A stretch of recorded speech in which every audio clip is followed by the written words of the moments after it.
Good morning दोस्तों, और आप सभी को जोहर झारखंड। तो चलिए हम अपने जेटेट के लक्ष्य के कदम को आगे बढ़ाते हैं। हमारा ये हिस्ट्री सेशन चल रहा है, ये क्लास 7 है। तो आगे हम इससे पहले हमने दिल्ली सुल्तनत के बारे में पढ़ा और आर्किटेक्चर पढ़ा। तो चलिए हमारा नेक्स्ट चैप्टर है द मुगल एम्पायर, साम्राज्य की स्थापना, मुगल साम्राज्य की स्थापना कैसे हुई। इसमें हम पढ़ने जाएंगे उसकी ओरिजिन, जैसे बाबर और मुगलों की शुरुआत। देन पढ़ेंगे हुमायूंस रीजन, पढ़ेंगे हुमायूं को शासन और शेरशाह सूरी के संघर्ष पढ़ेंगे। अकबर रूल पढ़ेंगे जो गोल्डन टाइम बताया जाता है। जहांगीर पढ़ेंगे, ओके। एंड देन पढ़ेंगे शाहजहां, औरंगजेब, और फिर decline of the Mughal empire पढ़ेंगे। ये सारी चीज़ें पढ़ेंगे। आप लोग हमारे इस वीडियो को बने रहिए और प्लीज़ सब्सक्राइब शेयर कीजिए, जिससे अगर कोई हेडफोन लगा के सुन भी ले तो आपका maximum percentage of syllabus complete हो जाएगा हिस्ट्री सेशन का। तो चलिए, ओरिजिन मुगल रूप से, ठीक है, सेंट्रल एशिया, जैसे एशिया हमारा मध्य एशिया के फरगेना, याद रखिएगा इस नाम को, फरगेना घाटी से आए थे। कौन? मुगल। वो दो बड़े महाद्वीप राजवंशों डेनिस्टी के वंशज थे। हमने दिल्ली सुल्तनत में दो वंशज पढ़े थे, जैसे Mughal empire, Tughlaq dynasty, Timurid empire, ठीक है, दो अलग अलग थे। ये माता की ओर से है चंगेज खान, जिसमें पढ़े थे, और तैमूर, ठीक है। इंपॉर्टेंट नोट पढ़ेंगे। मुगल खुद को मंगोल कहलाना पसंद नहीं करते थे, क्योंकि मंगोलों का नाम नरसंहार से जुड़ा था। वे खुद को तैमूर कहते थे। बाबर और भारत में एंट्री, ओके, ये पढ़ेंगे अब कैसे हुई। सेंट्रल एशिया में अपनी रियासत खोने के बाद बाबर ने भारत का रुख किया। 1526 फर्स्ट बैटल ऑफ पानीपत जिसको कहते हैं, याद रखिएगा ये पूरा डेट, 1526। बाबर ने दिल्ली के सुल्तान इब्राहिम लोदी, ये हमारा लास्ट डायनेस्टी था दिल्ली सुल्तनत का, लोदी डायनेस्टी, ठीक है, इसको हराया। बाबर ने लोदी को हराया 1526 में। और कब हुई? फर्स्ट बैटल ऑफ पानीपत में। इस युद्ध में भारत में पहली बार गन पाउडर, याद रखिए गन पाउडर, आर्टिलरी का बड़े पैमाने पर इस्तेमाल हुआ, ठीक है। इसके बाद खानवा 1527 में, राणा सांगा, चंदेरी 28 में, मेदनी रॉय हराकर बाबर ने मुगल साम्राज्य की नींव मजबूत की। ये मुगल बाबर ने बहुत बहुत बड़ा मुगल साम्राज्य था। सेकंड हम लोग पढ़ेंगे हुमायूं का शासनकाल, जो कि 1530 से लेकर 1540, लगभग 10 साल ये बीच बीच में शासनकाल किए। जैसे इस बीच में शासनकाल किए, देन 1555 से लेकर 1556 के बीच में शासनकाल किए हैं, ठीक है। हारने के बाद वापस ये उठे हैं, देखिए कैसे। बाबर की मृत्यु के बाद उसका बेटा था हुमायूं, कौन था? बाबर की बेटा था, गद्दी पर बैठा।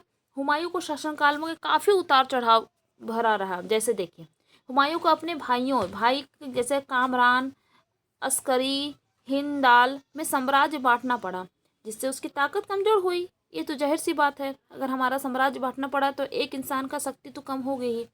बिहार के अफगान शासन शेरशाह सूरी, ये बिहार का था, ये जो हमारा शेरशाह सूरी है इसके साथ लड़ाई हुई, ने हुमायूं को दो बड़े युद्ध में हराया, ठीक है। हुमायूं को हराया किसने? शेरशाह सूरी ने, जिसको हम कहते हैं बैटल ऑफ चौसा 1539 में हुआ, और बैटल ऑफ कन्नौज या बिलग्राम 1540 में हुआ। निर्वासित जीवन की वापसी 1540 में हार के बाद हुमायूं को भारत छोड़ना पड़ा। 40 तक तो हार गए। उसने पारस जैसे ईरान, सफाविद एम्पायर में शरण ली, okay. And next, Sher Shah Suri की मृत्यु और सूरी साम्राज्य के कमजोर होने के बाद, अब तो इसकी मृत्यु हो गई, ठीक है, होने के बाद हुमायूं ने 1555 में दोबारा दिल्ली पर कब्जा किया। लेकिन 1556 में अपनी पुस्तकालय, देखिए इसकी मृत्यु कैसे हुई, 1556 इसमें पुस्तकालय शेर मंडल की सीढ़ियाँ से गिरकर उसकी मृत्यु हो गई, ठीक है। तीसरा पढ़ेंगे अकबर रूल्स, गोल्डन टाइम जिसको हम कहते हैं। ये कौन सा पीरियड था? 1556 से लेके 1605, ज़्यादा नहीं, वही 50 के लमसम में। अकबर ने मात्र 13 साल वर्ष की उम्र में बैरम खान की सरपस्ती में गद्दी संभाली। 13 साल की उम्र में ही स्टार्ट कर दिया। अकबर के काल में मुगल साम्राज्य का स्वर्ण गोल्डन एरा कहते हैं अकबर को, ठीक है। सैन्य विजय और कॉन्सिक्वेस्ट देखिए कैसे है। सेकेंड बैटल 1526 में हमने फर्स्ट बैटल पढ़ा था, बाबर के साथ हुआ था शेरशाह, ठीक है। सेकेंड बैटल हम पढ़ेंगे बैटल ऑफ पानीपत, ठीक है। अकबर बैरम खान ने हुमायूं को हराया, अब यहाँ पे इसको हराया सेकेंड बैटल में। अब बैटल ऑफ हल्दी घाटी, जो कि 1576 में महाराणा प्रताप के खिलाफ लड़ा गया प्रसिद्ध युद्ध था।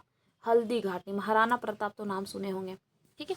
अकबर ने मालवा, गोंडवाना, गुजरात, बंगाल, काबुल, कश्मीरी, दक्षिण के कुछ हिस्सों, अहमदाबाद, खानेदास को साम्राज्य में मिलाया। बहुत बड़ा राजा था अकबर। शासन व्यवस्था, एडमिनिस्ट्रेशन, रेवेन्यू, जैसे देखिए मनसबदारी प्रथा जो था, सैन्य, नागरिक प्रशासन का ढांचा, हर अधिकारी को एक रैंक साइज, जात और स्वार दी जाती थी हर अधिकारी को। जब्त या दहशाला सिस्टम, टोडरम जिसको फाइनेंस मिनिस्टर द्वारा जो कहते हैं, विकसित भू राज्य प्रणाली जिसमें पिछले 10 वर्षों की फसलों के पैदावार और कीमतों को आकलन करके टैक्स तय किया जाता था। ये अकबर के शासनकाल का समय है, याद रखिएगा। धार्मिक व संस्कृति नीतियाँ भी इन्होंने अपनाया, रिलीजियस पॉलिसी, जैसे जैसे देखिए सूल ए कुल, सभी के साथ शांति भाईचारा का सिद्धांत किया सूले कुल में। फिर इबादत खान, ठीक है, इसमें देखिए फतेहपुर सीकरी में अंतर धार्मिक चर्चाओं के लिए शासन जो भी स्थान बनाया गया। दिन इल्लाह, ठीक है, इलाही, सभी धर्मों के अच्छे विचारों का एक नैतिक कोड बताया गया। और उसने जजिया कर जो था टैक्स था और तीर्थ यात्री कर समाप्त कर दिया। किसने? अकबर ने। जजिया जो टैक्स लिया जाता था जजिया कर में, और तीर्थ यात्री पे जो कर टैक्स लिया जाता उसको समाप्त किया अकबर। तो अकबर बहुत अच्छा राजा था।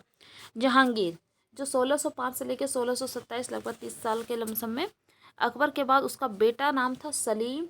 जहांगीर दुनिया का विजेता जिसको कहते नाम से गद्दी पर बैठा। ओके। शासन की मुख्य विशेषता, न्याय की जंजीर, चैन ऑफ जस्टिस।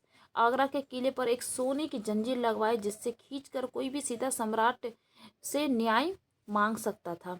ये जहांगीर बहुत अच्छा, ये बहुत भी वही बहुत अच्छा साम्राज्य इसने चलाया, जिसको हम गोल्डन एज ऑफ पेंटिंग कहते हैं।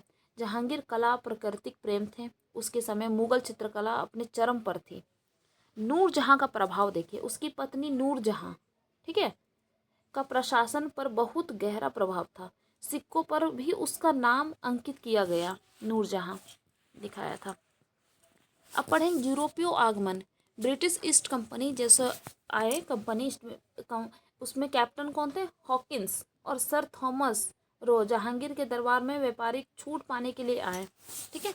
पांचवा पढ़ेंगे हम शाहजहां, औरंगजेब। शाहजहां का शासनकाल देखिए 1628 से लेकर 1658। वास्तुकला का स्वर्ण काल कहते हैं इसको। ठीक है। आर्किटेक्चरल मार्वल्स इस समय स्टार्ट हुई। आर्किटेक्चरल मार्वल जैसे ताजमहल, दिल्ली का लाल किला, जमा मस्जिद, मयूर सिंहासन, ठीक है, तख्त ए ताउस का निर्माण कराया। दक्कन नीति उसने अपनाई। उसने दक्षिण भारत, अहमदाबाद, बीजापुर, गोल्डन कुंडा साम्राज्य के काफ़ी विस्तार किया। अपने शासन के अंत में उसके चारों बेटे दारा सिकोही, सूजा, औरंगजेब, मुराद, ठीक है, के बीच उत्तराधिकारी का युद्ध हुआ। वार ऑफ सक्सेशन जिसको कहते हैं छिड़ गया। और औरंगजेब साम्राज्य की पराकाष्ठा और तनाव, ये औरंगजेब ने अपना सारा चीज़ें भाइयों को हराकर अपने पिता शाहजहां को कैद करके गद्दी हासिल की औरंगजेब ने, जिसको आलमगीर उपाधि ली। ठीक है। शाहजहां को, अपने पिता शाहजहां को हराकर औरंगजेब ने गद्दी हासिल की। चलिए आगे पढ़ते हैं। साम्राज्य का अधिकतम विस्तार। औरंगजेब के समय मुगल साम्राज्य उत्तर के कश्मीर से दक्षिण तक जिंजी तक फैला हुआ था। धार्मिक व प्रशासनिक नीतियां क्या थी? अकबर की उदार नीतियां को बदल जजिया का कर पुनः लागू किया और संगीत शराब पर पाबंदी लगाई औरंगजेब के टाइम में। ओके।